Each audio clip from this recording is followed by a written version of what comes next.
We are extremely grateful and relieved. That from Philip Mertens' family after the Kiwi pilot's release from captivity. Also adding the last 19 and a half months have been very difficult. On February 7th last year, the former Jetstar pilot, working for Indonesia airline Susi Air, flew a small commercial plane into the mountainous area of Nduga, where he was snatched from fighters from the West Papua National Liberation Army. This weekend, finally, after complex and drawn-out negotiations, the 38-year-old is free. He was picked up in the village of Maiborok by a joint task force of police and military personnel, then flown to the city of Timika, before flying into Jakarta, where the father of one was handed over to the New Zealand ambassador and reunited with his family. Corazon Miller reports. It's the outcome everyone hoped for, but one that many feared would never happen. Susi Air pilot Philip Mertens back safe and sound on the ground in Indonesia's capital, free and seen here greeting the New Zealand ambassador. And I have to say it's enormous relief. Relief too for his loved ones. They first spoke to the 38-year-old via phone not long after his release yesterday. In a statement, his family expressed their relief that his long and arduous ordeal was over. The pilot too sharing his gratitude at a media conference in Papua late yesterday, where he said to have thanked all who facilitated his safe passage to freedom. It's been a long 19 months for Philip Mertens and those involved in negotiating his release. I'm okay. They're treating me well. I'm trying to stay positive. Proof he was alive came from the occasional video released by his captors. I hope that you and Jacob are healthy and doing okay and getting support. The armed wing of the Free Papua movement calling for the region's independence in exchange for the father of one's life. His capture putting fresh attention on a conflict that's been simmering for decades, ever since Indonesia took control of the former Dutch colony in 1969. That's why the West Papuans are still in resistance, because they say Indonesia took us over by force, and we want a fair chance to say about our future. That's what the conflict's actually about.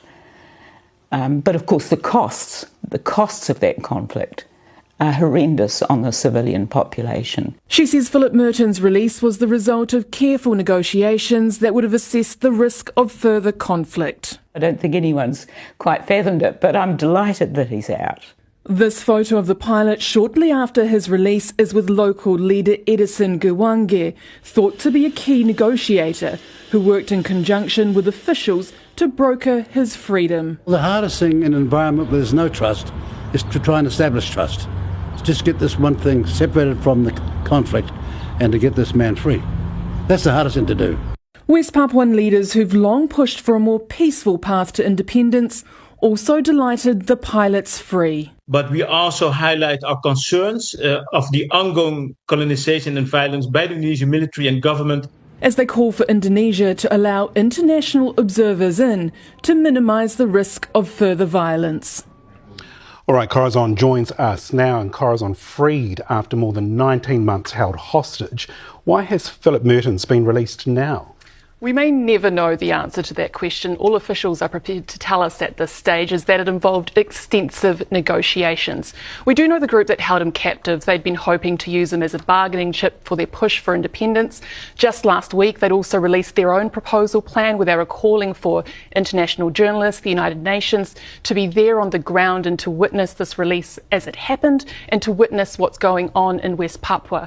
We understand that didn't happen. We've heard from Indonesian officials. They say no demands were made as part of this release that happened this weekend, so it's unclear exactly why the group made this call when they did. We have spoken to other leaders from West Papua, those who don't condone the kidnapping, and while they wouldn't like to see something like this happen again, they hope that what has happened here may encourage the world to have that conversation, to look more closely at what's happening in the region and look at a peaceful resolution. So it sounds like still a lot of uncertainty in the region, but a happy outcome for Mertens. What more do we know about the first hours of freedom?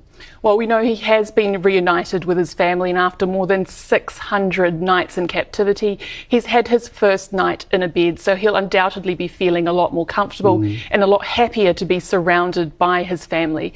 His family, in an extended statement, have expressed their gratitude to everyone involved, Indonesian authorities, to New Zealand authorities, but they've actually also said thank you to his captors for keeping him as safe and well as they did during his captivity, and for allowing him to share those messages which they say kept their hopes alive. But now they are continuing to request for privacy as Mr. Martens gets used to life out there and living with his family again outside of captivity. Understandably. Corazon, thank you.